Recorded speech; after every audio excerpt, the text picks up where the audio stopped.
Are you a sneakerhead? A baller? Want to know about the hottest brands you can lace up and run with? Well, get ready because we got all the details right here. It's Kicks and Bricks, where we got game on the streets and on the court.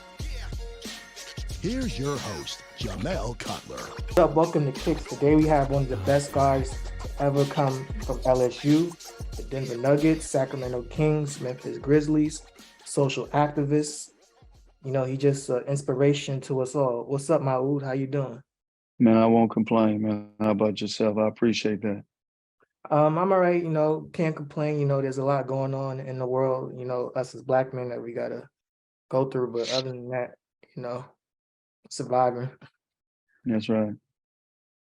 All right, so can you tell me about the new doc on Showtime? Yeah, well, it was a lengthy process, man. We did a lot of interviews. I can't begin to name all the people. There's a lot of people involved with the process. I thought that Jocelyn Rose did an excellent job of capturing a lot of what I was saying and providing images associated with it. Showtime was very supportive of the whole process. And I'm just trying to tell my story in length with the rawness and being unflinching about it, and just hope that it could, benefit people when it's all said and done. Because we all have stories, and all of our stories are impactful in their own way.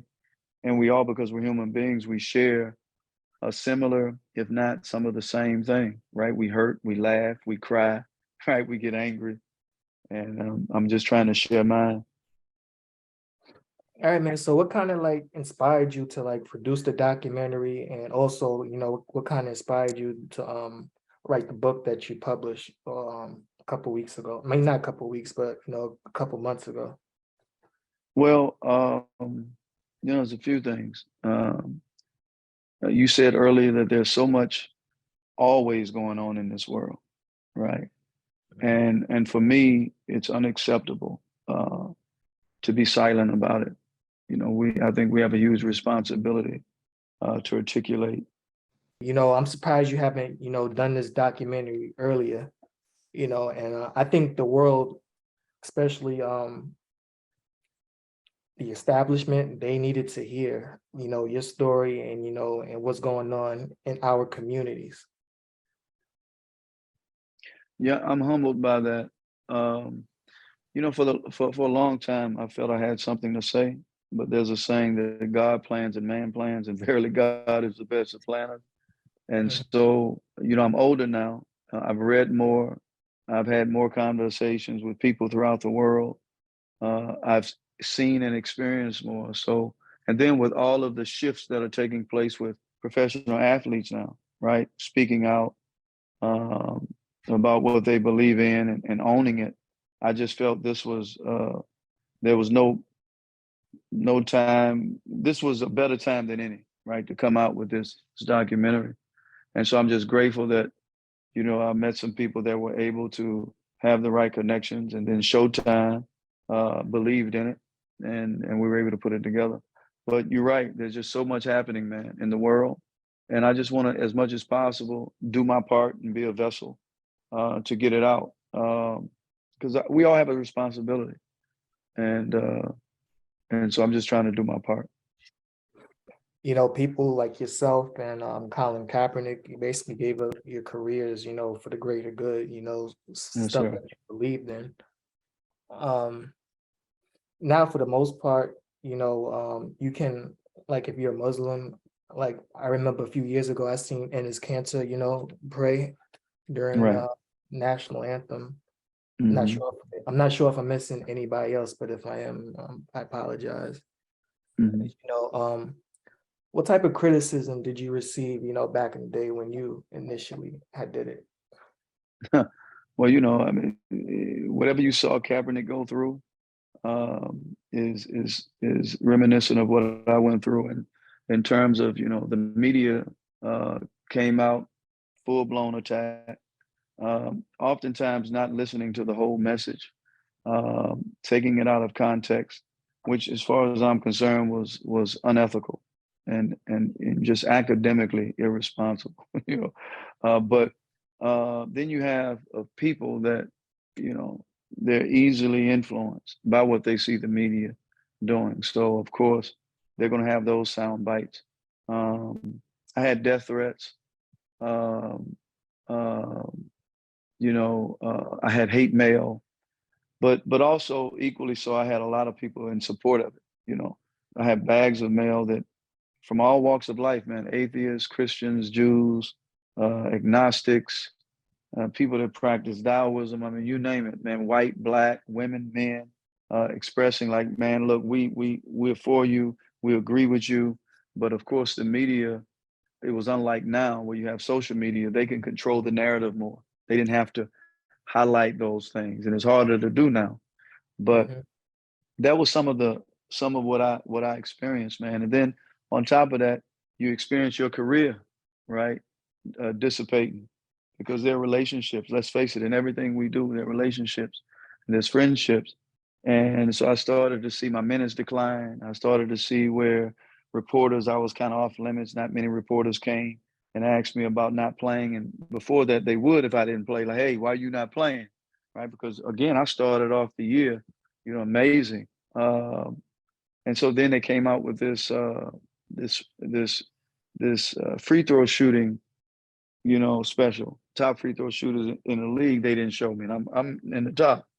So I started to say, okay, I see the writing on the wall, right? Let's present this. Let's not. It's kind of like out of sight, out of mind. Let's Mm-hmm. not show him, and let's put him in and out the game, trying to mess up his rhythm. Don't interview him as much. And then it's easy for us to say, we don't know if he has it anymore. He can't play anymore. Let's frustrate him to the point he'll mess up and do something crazy, so we can justify not getting, destroying his career. So that's what I experienced, man. And so many people experience Mm-hmm. it: the Kaepernicks, the Muhammad Ali's, the Tommy Lee's, the John Carlos's. And it's more so a message, yes, to us as individuals, but the overarching message is to everybody else who's looking in, like, if you do this, this is the same thing gonna happen to you. So it's intimidation tactic, and it's striking fear in other people not to take that same position. At what point in your life did you like convert to being a Muslim? Was it, like during your playing career, or like did the seed kind of get planted in you kind of like early in life, and then you kind of accepted it, at the stage of life when you did? Well, the seed was planted early. And actually, as I started going over the details of the book, uh, I think it was seriously earlier. Like, I remember, looking at people like Muhammad Ali and fascinated, with his character and what he was doing. I didn't know about Islam, but, I heard about it. I remember as a child seeing images of, a Muslim family walking up and down my stairs, and I would be doing something. All of a sudden I look, and for some reason that attracted me. Didn't know why. I remember watching Roots and seeing Kunta Kinte, right? Making Salah and then saying Salaam Alaikum. And, so I think there was little seeds being planted, but the biggest seed was planted when I was at LSU, and when Dale Brown gave me the autobiography of Malcolm X, and I began to read about his life. And then going to Denver is when, yes. So to answer your question about the reversion to Islam, that happened as a result of those seeds being planted. Now I get to Denver, meet a brother, we have a conversation. I pick up the Quran, 3 pages later. I knew that this was for me, and it's been for me ever since. And so I'm gonna die with it. But I accepted it after my first year in the NBA that summer. I think around August, I embraced Islam.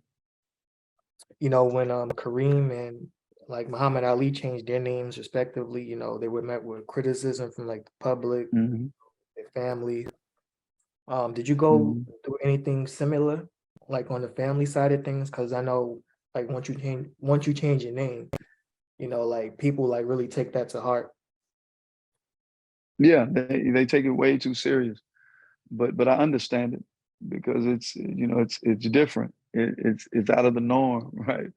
And but yeah, I experienced, man, uh, some resistance, not just from family, from friends or so-called friends, questioning why. thinking you're crazy, what's wrong with you? But also making the connection between, because they're aware somewhat of history, right? Like, hey man, you sure you want to do this, man?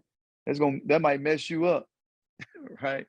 So yeah, I got it. But those things didn't bother me, my good brother, because I had made up my mind at that time that, listen, this is what I'm gonna do. And usually, man, by and large, not usually, when I make up my mind, that's what I'm gonna do. I'm not running away from it. And so I decided that, look, this is what I'm gonna do. Nobody's gonna convince me outside of it. I've never felt like this in my life, where I could pick up something and I felt that 100%, like no hesitation, that this was it. I mean, for sure. And there was a feeling that I've never felt before, and that feeling is yet to leave me to this day. How soon after you converted to Islam did you actually go through the whole name change process? That's a good question, man. When I reverted to Islam, I think the next year, I heard the Imam say, you got to go to Hajj. So I think it was my third year, my second or third year being a Muslim, because I delayed it because it was my first time flying out the country to Hajj. And I was like, I didn't want to have paper, like starting the process. I didn't know all the dynamics, right? But I don't want to fill out for it. And then I go to Hajj and, it's too close to that time. So I went to Hajj under Chris Jackson. But when I came back, I changed my name. So whenever I went to Hajj that summer, when I got back is when I went to the courthouse and put in for my name change. So I'm thinking it was around 3 years of being a Muslim. Yeah. How was that trip to Hajj? Because I've seen Malcolm X the movie, and I've seen his journey. Well, it's not fictional, but it's kind of Hollywood up a little bit. But I got the general idea of what his journey was like once he got there. And I've also heard stories from like friends and stuff once they went over. What was your experience like over there? Well, you know what, man, I went with some brothers that I knew. Of course I went, and I was just green, but my eyes were wide open in terms of just wanting to absorb everything I could. And it was a great experience for me to be in the land of the Prophet, salam, and the steps that he went through, as well as understanding, what Prophet Ibrahim and Ishaq, his son Isaac, went through. The Ethiopian, their mother, Isaac's mother, who was an Ethiopian African woman, Hajar. In the Bible, they call her Hagar, right? And having her represented there, and just trying to get closer to Allah, man. But also you understand quick that just because it's a religious place, and it's a holy place that we go to and we're obligated to go to in the hopes of purifying our souls and getting closer to Allah, listen, and if we're going to be honest, and I'm all about honesty, that you still have to contend in those places that not everybody come with the same intentions, right? You're going to experience people with bad intentions, with racism, who have anger issues, right? And you have to literally block that out because it's not about them. And I had to learn that before going. They said anything, no matter how small, that disrupts that angers you or whatever, could violate your Hajj. So man, I was just like, I was in a zone. I ain't want nothing. I ain't want to get mad. I ain't want to get no argument. I was just thinking, trying to think about God, have, meaningful conversations. But it was it's an experience that we all have to go to, and it's well worth it. And it does something to your soul, going through that. Mm-hmm. All right, so kind of like transitioning to like the politically aware athletes of today, guys like Jaylen Brown, he's always on the front line. LeBron, the face of the league, he's always on the front lines too of certain things. Do you feel that their activism is a direct seed of, guys like yourself and like Ali and Jim Brown, Bill Russell? Well, you know what? Everyone who um, takes positions, I'm gonna take it even further back than that. You know, everyone that takes a position or taking these positions off of the shoulders and the backs of first the prophets who preceded us. And if you look at every prophet, even Jesus, peace be upon him, in today's world, Jesus would be considered a domestic terrorist, a domestic extremist, right? Because he says in the Bible at one point, he told his disciples to sell their garments to buy swords. Why is he telling them to buy swords? Because he's speaking truth to power. All right. And he understood that he was getting ready to engage power physically and militarily because they had overstepped the bounds and became oppressive. Now, was Jesus about love? Of course he was, but he understood that justice is what love looks like in public. Right. So the prophets historically have set the tone. But then after that, you have people, the saints, and then you have other people, in terms of more current, you got the Martin Luther Kings and you have the Malcolms, but even before that, you had the Denmark Vessies, the Gabriel Proziers, the Nat Turners, right, who took position. So we all are living off of that. It kind of goes to the saying of, there's a saying in chaos math or the butterfly effect, right? When a butterfly flaps its wings on one end of the world, it can produce a tsunami on the other. And they've said scientifically, this is correct. So we all are living off that, those experiences that are influencing us to make a decision. Yeah. Mhm. Big facts, man. Remember in the bubble, when I forgot somebody died. I can't remember the guy's name. But Yeah, the guy that yeah, was me killed neither. in Milwaukee, I can't remember his name to save my life. Right. No, it's okay. Yeah. Yeah. But there was some talk of, players not playing because of, the events of the world. Yeah. If you were in the bubble in 2020, what side of the debate would you have been on? Side of, let's play these games so we can have a champion, or the side where there's like the events of the world is too much, and all of our attention need to be here. Yeah, that's always a tough question for players, I understand. But when things get to this degree, I'm just a firm believer, man, that sports is a tool, right? But it's always bigger. It's always bigger than what you're doing. And uh, I look, I've never changed my position, even when I was in the league. So with something like that, man, I'm all for, especially the NBA, right? It's one thing if the NBA is giving adequate attention. And that's a hell of a question. I'm glad you asked that. It's one thing if the NBA gives adequate attention to these issues. Like they are really, because most of the players are African American, right?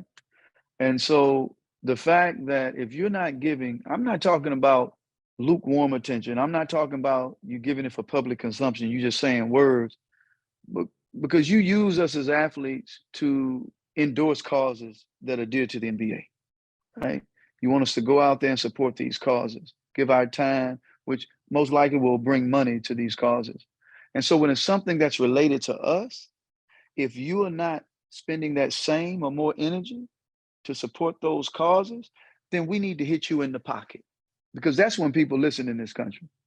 When you hit them where it hurts, in the pocket financially, because there's a lot of times they just it's you got put on maestros, right? They just saying things because it sound good, right? But the proof is in, okay, follow it up. It's like apologizing, but you affected somebody's life, but you ain't.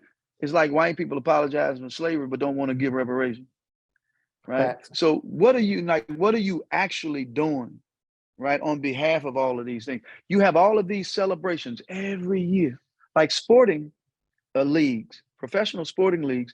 Every year they're drowning you with celebrations of police coming into arenas. Let's honor the law enforcement. Let's honor the military, right? Take off your hats in silence. We love you for your service.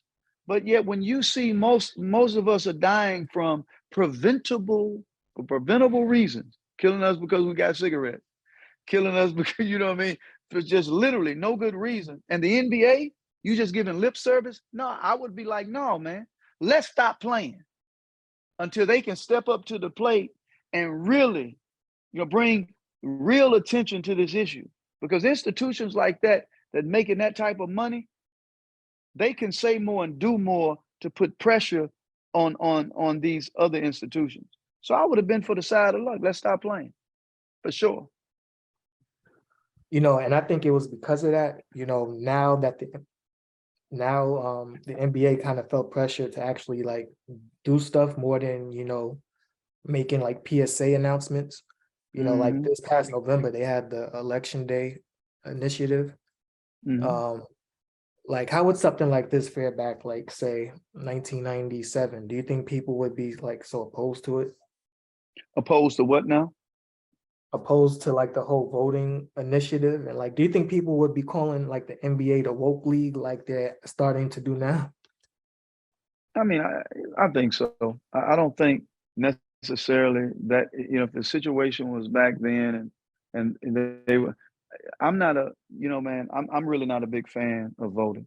And I say that because like when you look at from the inception of this country to now, these, whether it's Democrat, Republican, right wing, left wing, in the middle, whatever they call themselves, they're all in bed with each other. It's like good police, bad police. And if you look at the history of voting for representatives that's supposed to represent us, they lie to us every year about what they're gonna give us. They give us crumbs, and we lose our minds.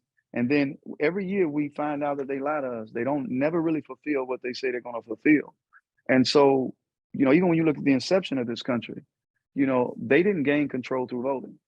They gained control, right, through self-determined armed resistance, right? This, if we're going to be real about it, they revolted, right? And so the system is not going to create a system for you to really win freedom.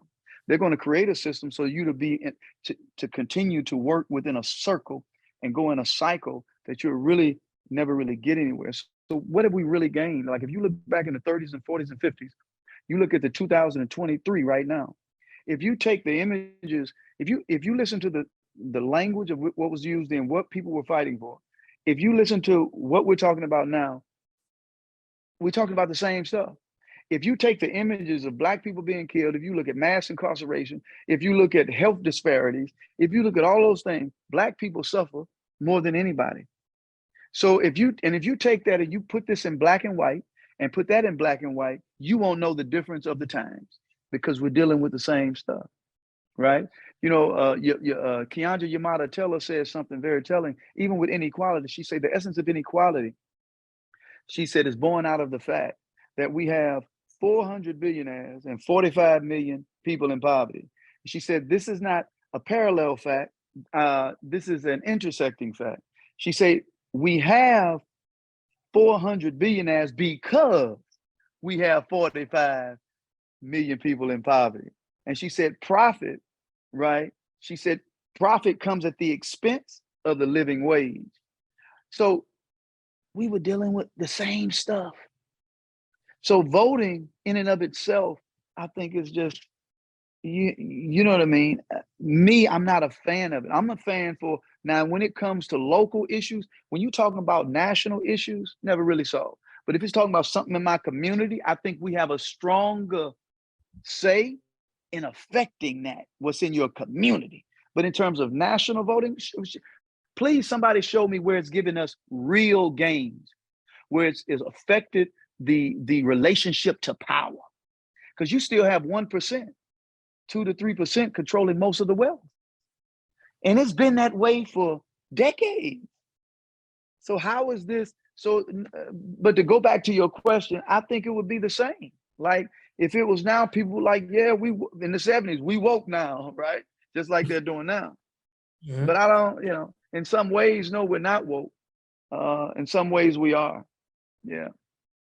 You kind of made a good point about this, about the disparity between the wealthy and the poor. Like, I'm not sure if you ever noticed this. I just caught on to this a few years ago.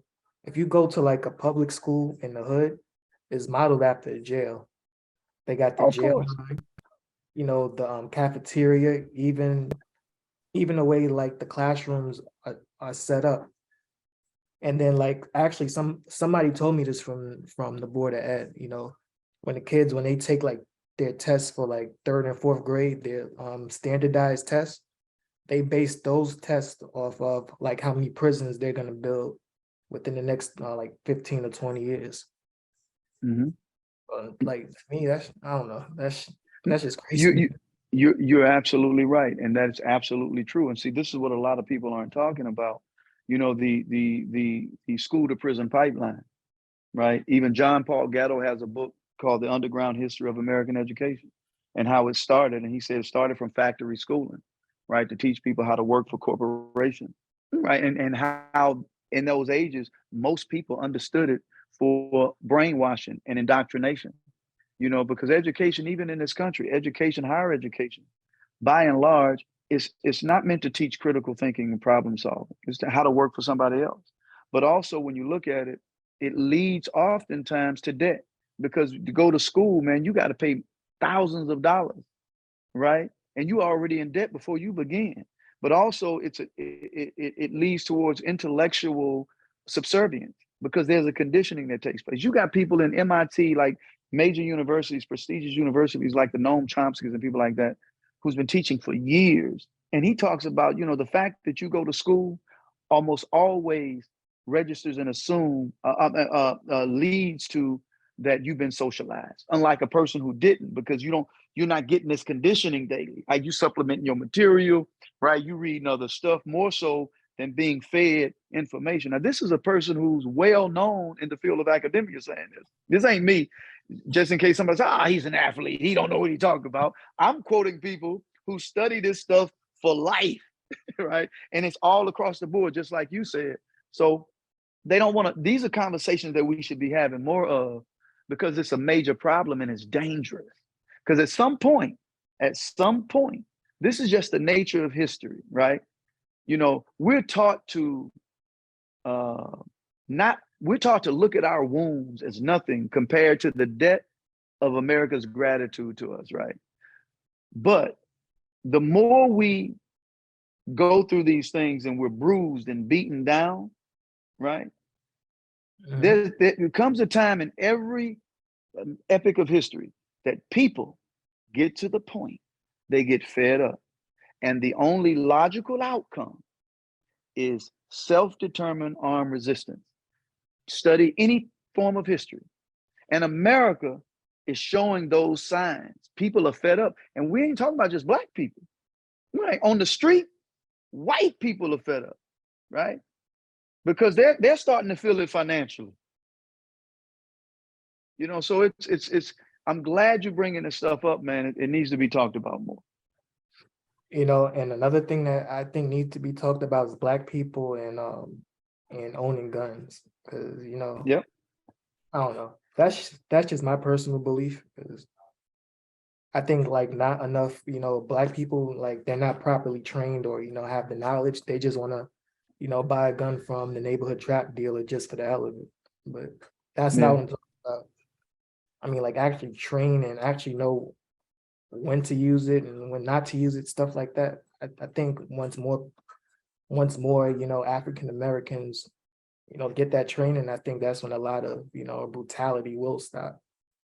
Look, man, there's a book called We Shoot Back. It's about the Mississippi Civil Rights Movement.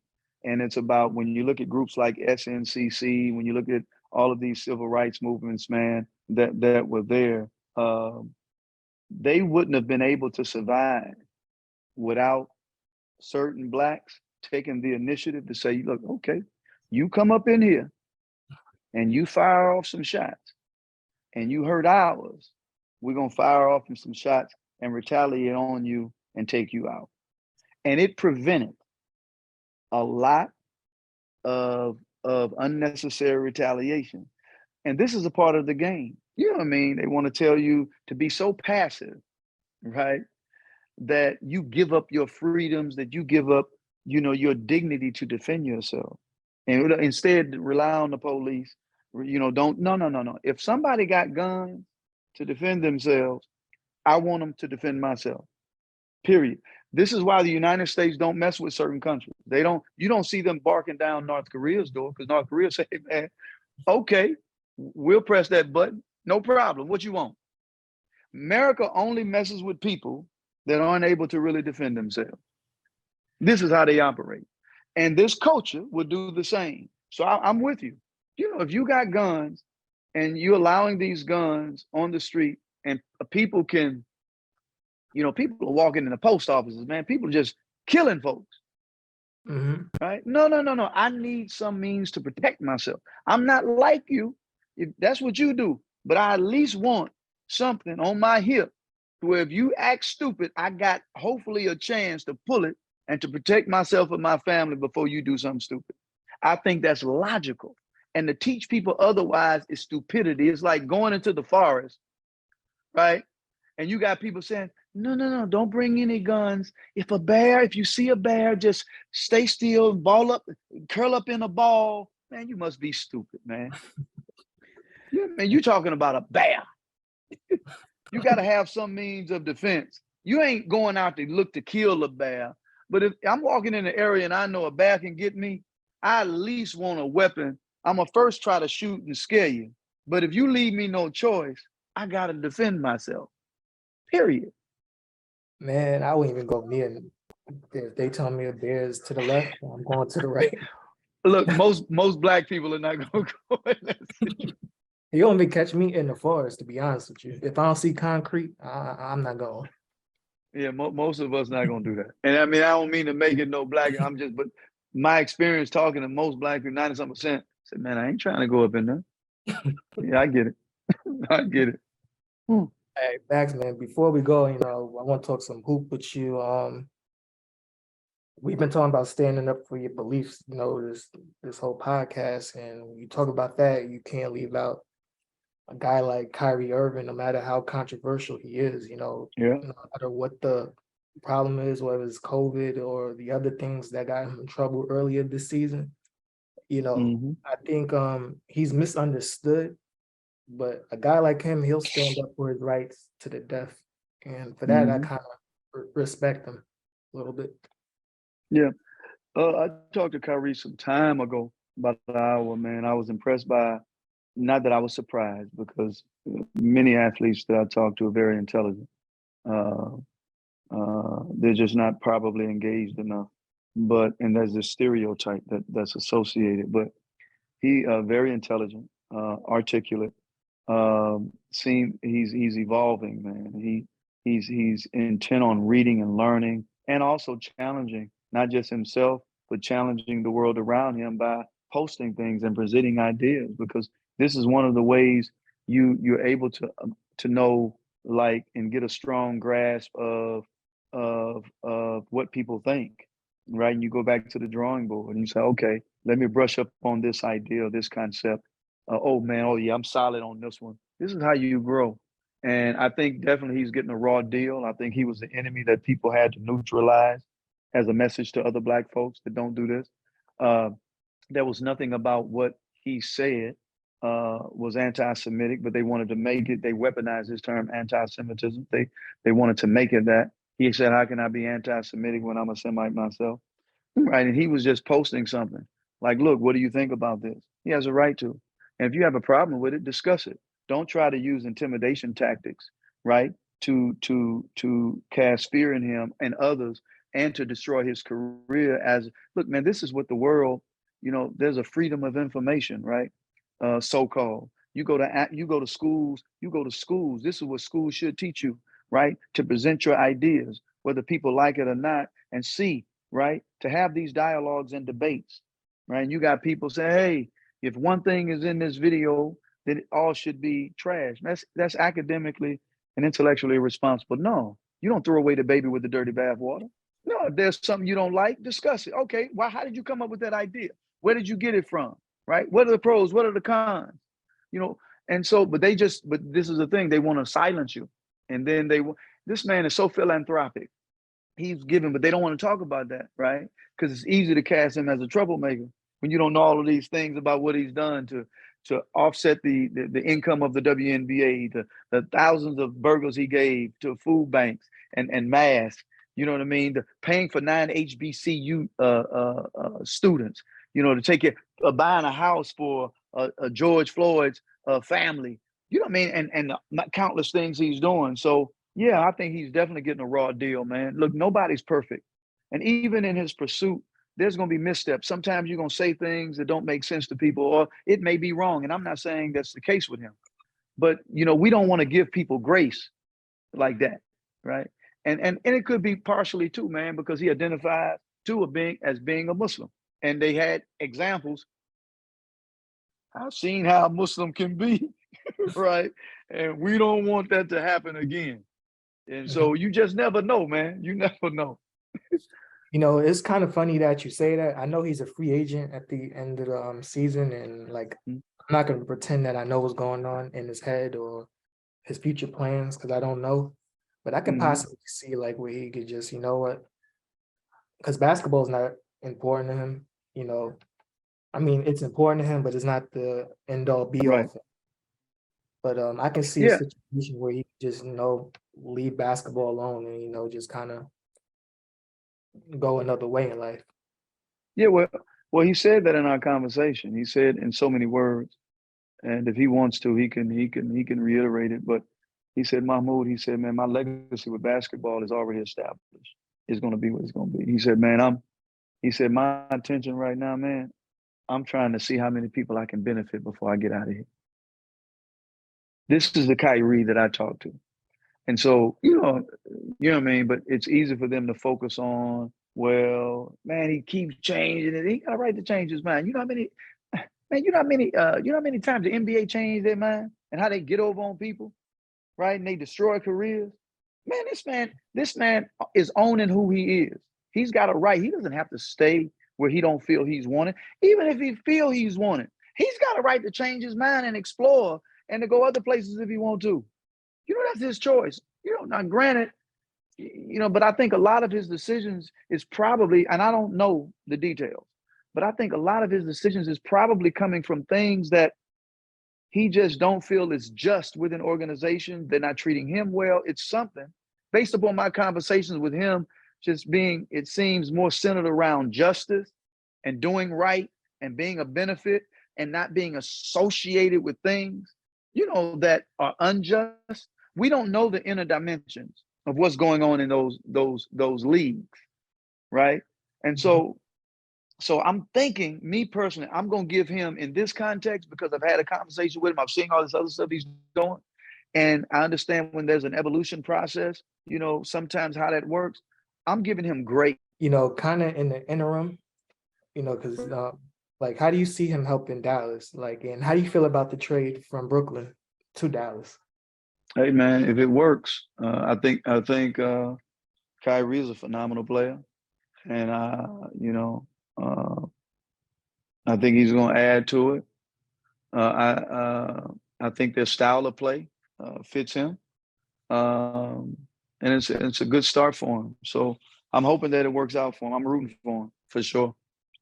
With Ben Simmons, and so do you think Brooklyn can still contend with Ben Simmons and KD? No, not with Ben Simmons. I really don't think that. He hasn't, as far as I know, he hasn't shown anything since and it's not personal, man. I'm not a fan of his play. Even when he was at LSU and when he was with Philly, I think he's been protected. I think there's been a lot of lofty language surrounding him as a player.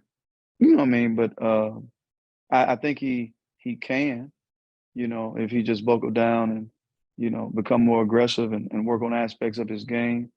But I'm just being, in saying that, it doesn't mean I'm not rooting for him, but I'm just giving my personal analysis, right? I don't think they can with him. I don't think they will with him, but I believe they can with him if he works on, getting that mental toughness together and working on his game. I think they can, but I don't necessarily think they will. All right. The last question is I want to get your comments on the Kings. You know, they're making a playoff push for the first time since 2006 when I was a teenager. Mm-hmm. So I'm 36 now, so it's been that long. Can you like attest to the job Mike Brown has done with that team so far? You know what? I haven't been watching it, so that's one I can't give you because I don't really watch it like that.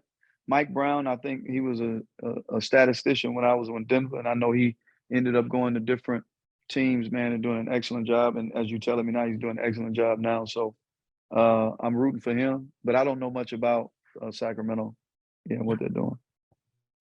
All right, Mahmoud, I want to thank you for joining me today. You know, I think a lot of people can learn from the story, not just people that's around today, but in future generations. What do you want young people to take from your story and apply it to their own life? You know, the simple answer to that question, man, is whatever they feel they need, right? Because we all have experiences, and there's certain parts of the story that may resonate with one, that may not resonate with the other. And I'm hoping that this story will cause them to reflect more on their life, to ask more questions, and it makes them think. And I think if we pull that off, we've done a great job. Okay. All right, Mahmoud. Thank you again, man. Like, you're a real inspiration to me. You know, I've been trying to hunt you down for like a couple of years now, so I'm glad I finally got you. Man, I appreciate that, man. I appreciate the questions and continue to be blessed. All right, thanks a lot, brother. Appreciate you. Thank you. All right now.